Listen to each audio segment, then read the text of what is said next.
Bonjour tout le monde et bienvenue dans cette nouvelle vidéo portant sur la crypto-monnaie, portant sur le trading.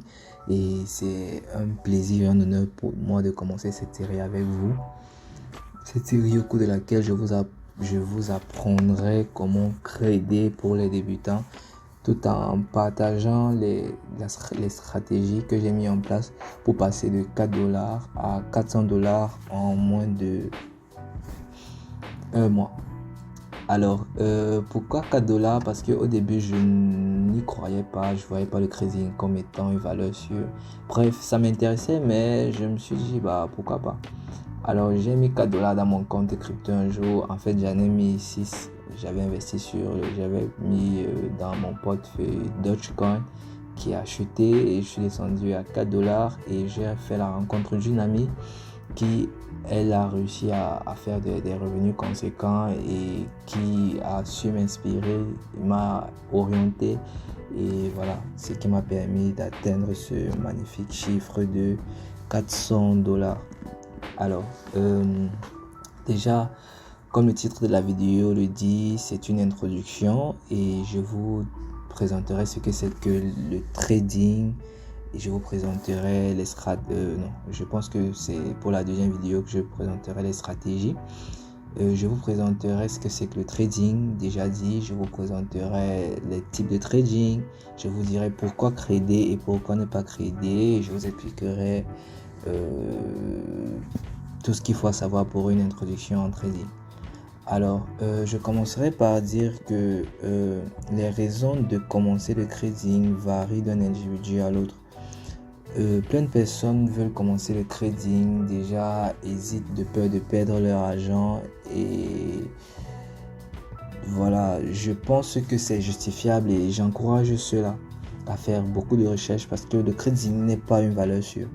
Je commence par vous dire cela, lorsqu'on commence le trading, c'est pas sûr à 100% qu'on va être riche. C'est pas sûr à 100% qu'on va engendrer des revenus. C'est une activité à haut risque. Et voilà, je dirais, on a, selon moi, selon sa volonté, si on a vraiment envie de le faire. Parce que c'est pas si on a, euh, c'est pas parce qu'on a forcément vraiment envie de le faire que forcément on va gagner. Donc, si on a vraiment envie de le faire, on a 50% de chances de réussir et 50% de chances d'échouer. Si on le fait de façon désinvolte, on a 10% de chances de réussir et 90% de chances d'échouer. Alors déjà, commençons par apprendre ce que c'est que le trading. Je tiens d'abord à préciser que cette vidéo n'est pas uniquement un tutoriel, mais c'est une façon, j'en profite aussi pour partager mon expérience de trading en tant que débutant. Parce que je suis pas encore un trader certifié déjà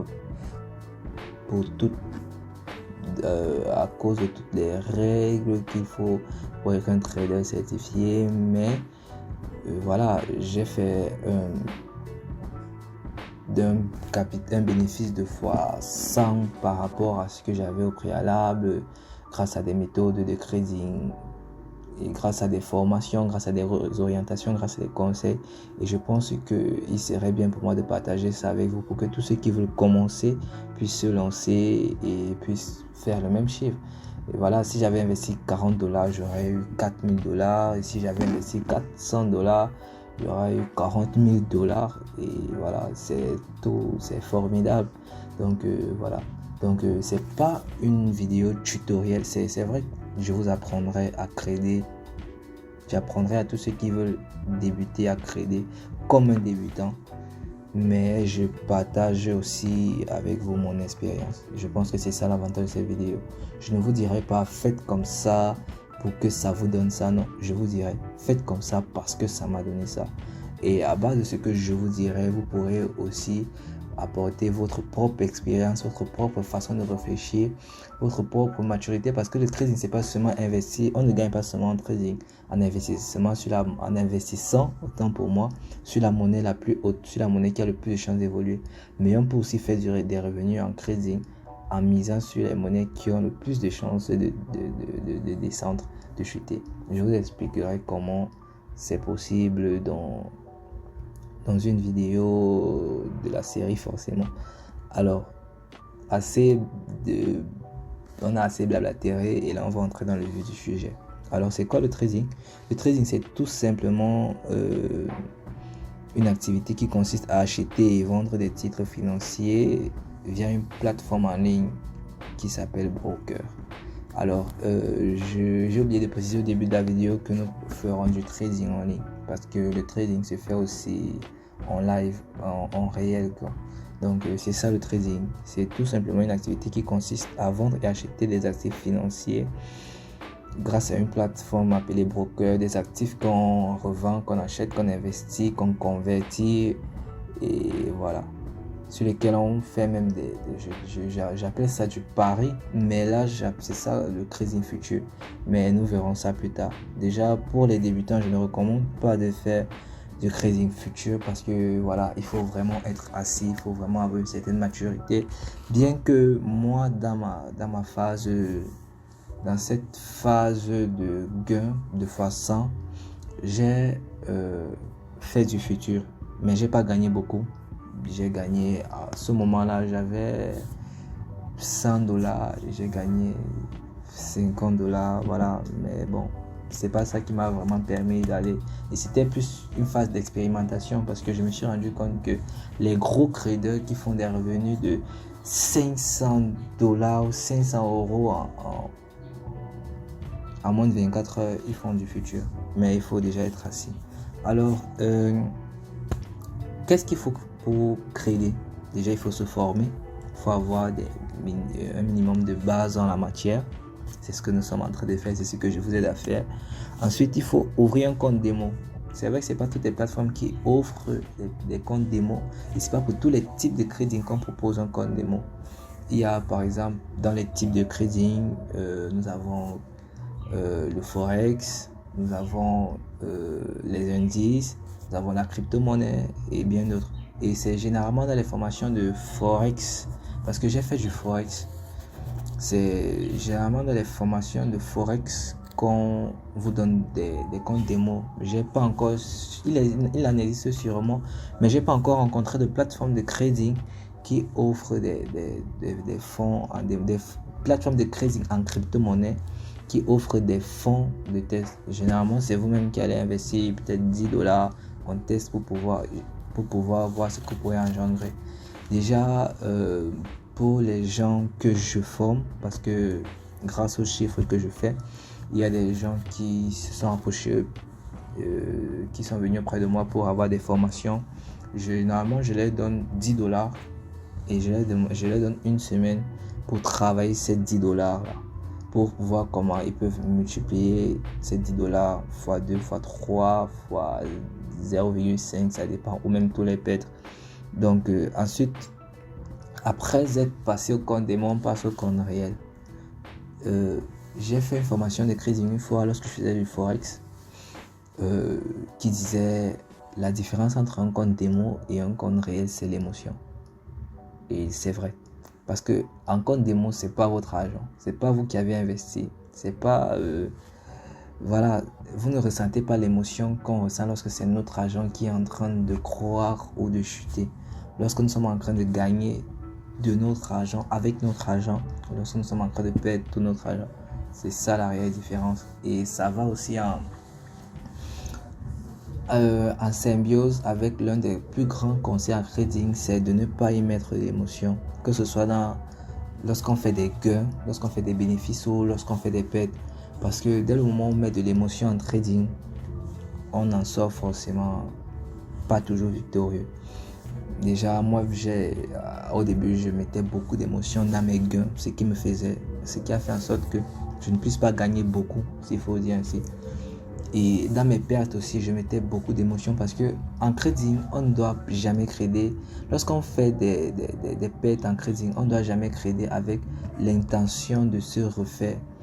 Je m'explique. Lorsqu'on vient d'engendrer une perte, on a souvent envie de gagner pour pouvoir combler la perte qu'on a fait. Je m'explique. Si j'ai investi $230 et je me retrouve avec $195, Généralement, l'émotion nous donne envie d'investir ces $195 pour pouvoir regagner nos 230 afin de pouvoir avoir le cœur en paix, je vais le dire ainsi. Mais non, pour moi, c'est pas la méthode à suivre. C'est un investissement comme un autre. On peut gagner comme on peut perdre. Donc, lorsqu'on perd, je dirais $40, parce que $40 même de perte en trading, c'est pas beaucoup, c'est moi vous le dire ainsi. On ne doit pas forcément mettre l'émotion, on n'a pas être défaitiste ou on n'a pas se dire bah voilà j'ai investi pour regagner mais ce que j'ai perdu, non. On doit investir pour gagner le montant qu'on s'est fixé pour objectif. Si j'ai $250 et je me dis bah en 2 jours je dois avoir $450 et j'ai perdu, je dois investir ce qu'il me reste, mais $195 qui me reste en visant le même objectif qui est de $400, mais je ne dois pas faire des investissements qui me permettront directement d'atteindre les $400. Surtout si on fait du day trading comme moi ou du scalping, non. On doit se dire, bah voilà, aujourd'hui, en milieu de cette journée, je dois essayer de gagner $40, après $40, après, jusqu'à atteindre mon objectif final. Déjà, il faut être objectif en trading et il ne faut pas mettre de l'émotion lors des phases de perte. C'est vraiment un conseil assez important que je vous donne. Et ensuite, il ne faut pas mettre de l'émotion dans les phases de gain parce que ça nous empêche de gagner plus et ça nous fait perdre aussi parce qu'il y a des moments où moi je fais du scalping, tu entres dans une monnaie qui est en train de qui était basse, moyennement basse, tu investis, tu fais 10% fois 4 et fois 4 fois 5 et après tu sors, tu rentres dans la monnaie sans analyser la courbe, tu fais des entrées sorties et tu te rends compte qu'à ta deuxième sortie, à ta deuxième entrée, c'est à ce moment là que la monnaie chute. Là c'est de l'émotion. Et voilà, il y a les moments où tu investis, tu entres dans une monnaie au lieu d'attendre que la monnaie atteigne son pic parce que tu as déjà fait un plus 60%, tu sors. Non, je suis allé un peu trop loin. Parce que tu as fait un plus 40%, tu sors. Parce que déjà, faire à plus 60% et sortir, c'est déjà bien. Parce que tu as fait un plus 40-30%, tu sors. Non. Il y a des moments où tu fais plus 40-30% et lorsque tu analyses bien la coupe, tu te rends compte que la monnaie peut faire un boom de 120%, 190% et que c'est à ce moment-là que tu devrais sortir. Et c'est ça, c'est cette maturité-là que j'ai pu acquérir au fil du temps qui m'a permis de pouvoir prévoir quand une monnaie est susceptible d'augmenter à une certaine valeur ou de chuter à un certain moment. Donc pour la deuxième partie de la vidéo, je vais vous expliquer pourquoi il faut trader et pourquoi il ne faudrait pas trader. Alors pourquoi il faut trader? Déjà, lorsqu'on est débutant dans le trading et qu'on n'a pas vraiment beaucoup de fonds, je pense qu'il faudrait trader dans le but d'avoir des revenus complémentaires. C'est-à-dire, je gagne par exemple 1500 € le mois et je voudrais arrondir mes 1500 € à 500 €, à 2000 € le mois. Donc, le trading m'apportera peut-être 500 € par mois. Donc, j'ai investi 500 €. Voilà. Donc, voilà. Il faut d'abord le voir. Avant de le voir comme un moyen d'être riche, il faut d'abord le voir comme un moyen d'avoir des revenus complémentaires. Première chose.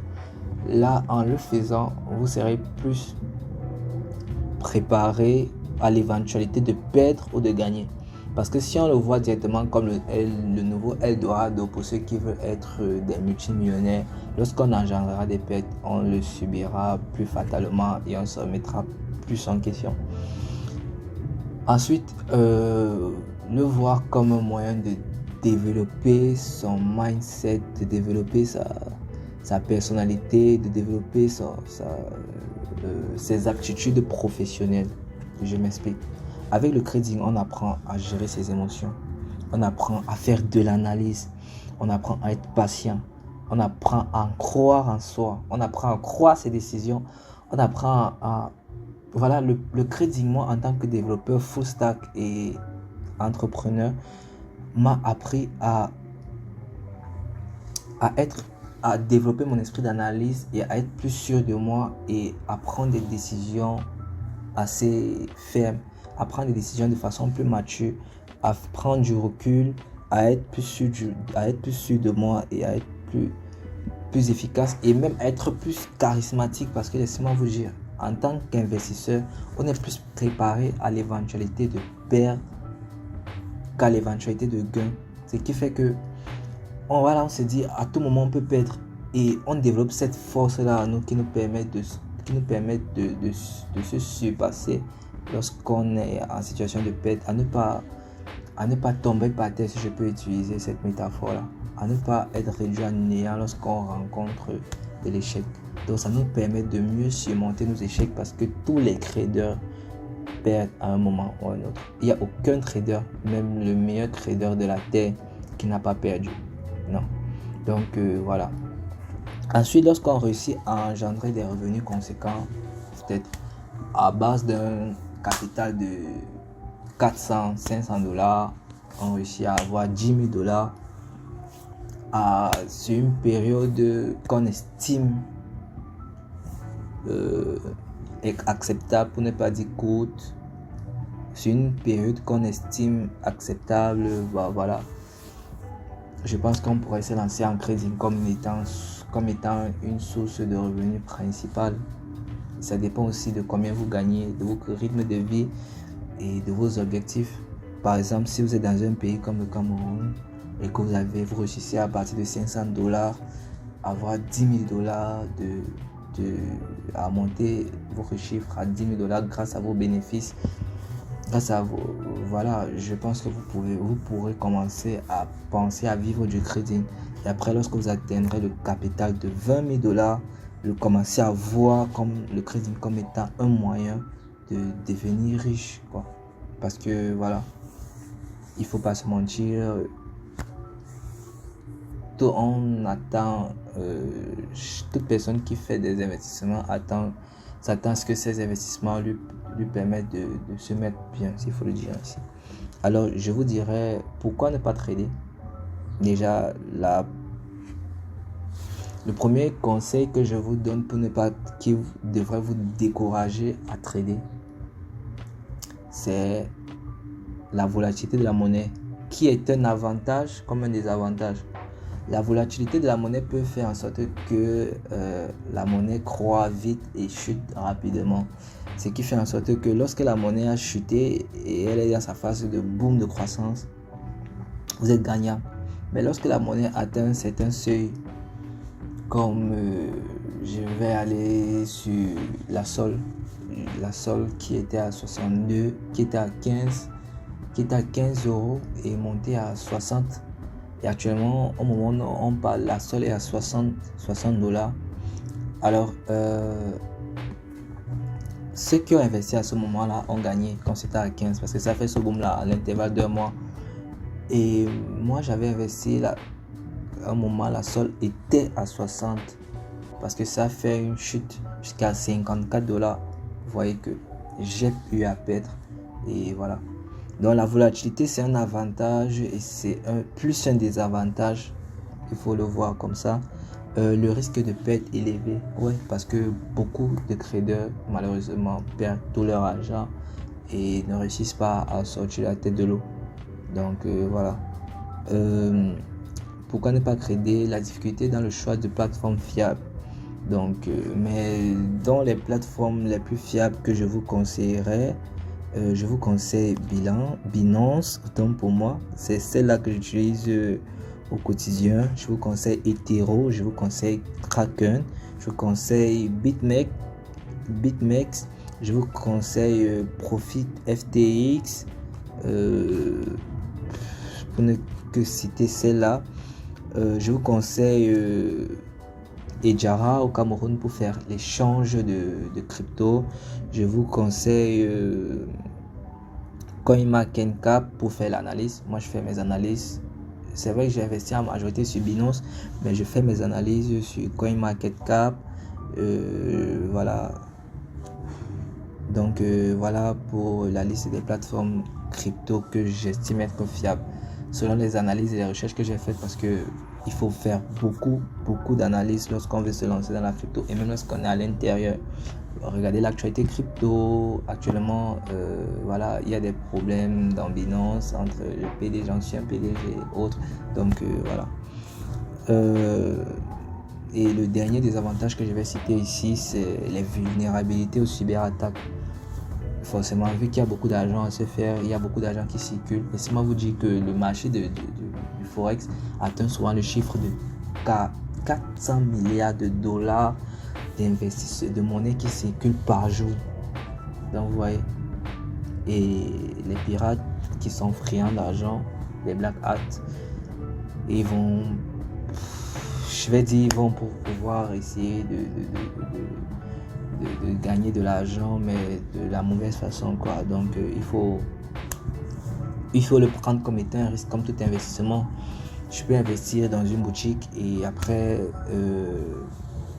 voilà, elle peut prendre feu, il peut y avoir, je sais pas, des mouvements de grève qui font en sorte que le secteur dans lequel ma boutique est implantée, il n'y a pas de clients. Je peux investir dans un restaurant et un nouveau restaurant plus chic ouvre près de moi et je perds des clients. Donc voilà, la crypto-monnaie est comme tout investissement et elle ne déroge pas aux règles de tous les autres investissements qu'on a l'habitude de mettre sur pied. Et voilà, même lorsqu'on est développeur full stack comme moi qui suis actuellement en freelance, il y a des moments où j'ai des marchés, comme il y a des moments où il n'y en a pas. Il y a des moments, voilà, donc il faut être préparé. Alors si vous êtes préparé à tous les inconvénients du trading et après avoir écouté les inconvénients de cette activité et après avoir écouté les inconvénients que les proches chez qui vous irez vous conseiller vous donneront en plus par rapport à ce que j'ai cité. Et si Marissa, vous êtes toujours prêt à investir dans la crypto-monnaie, parce qu'on va faire principalement dans la crypto-monnaie ici, je vous invite à continuer à suivre cette série de comment j'ai fait pour passer de 4 dollars à 400 dollars. Donc sur ce, je termine cette vidéo d'introduction et je vous dis à très bientôt pour la deuxième vidéo qui vous expliquera sur comment choisir une crypto-monnaie, comment je choisis crypto-monnaie, comment choisir donc conventionnellement une crypto-monnaie, les périodes sur lesquelles coder, les périodes sur lesquelles trader, coder, je suis un codeur, je suis fou du code, donc voilà, c'est tout le temps dans ma tête. Les périodes sur lesquelles trader, les heures que les marchés de trading ouvrent, les marchés de Londres, le marché de New York, les marchés les plus favorables, les marchés les plus gros, à plus gros capitaux. Voilà, comment lire un graphe. Et je vous dis à bientôt pour cette nouvelle vidéo et prenez soin de vous. Merci d'avoir suivi, d'avoir débuté cette série avec nous. J'espère que vous serez nombreux à la suivre, à apprendre et que vous pourrez aussi gagner de l'argent grâce à ça. N'hésitez pas à poser des questions en commentaire, de me suivre et de me liker. Et je vous dis bye.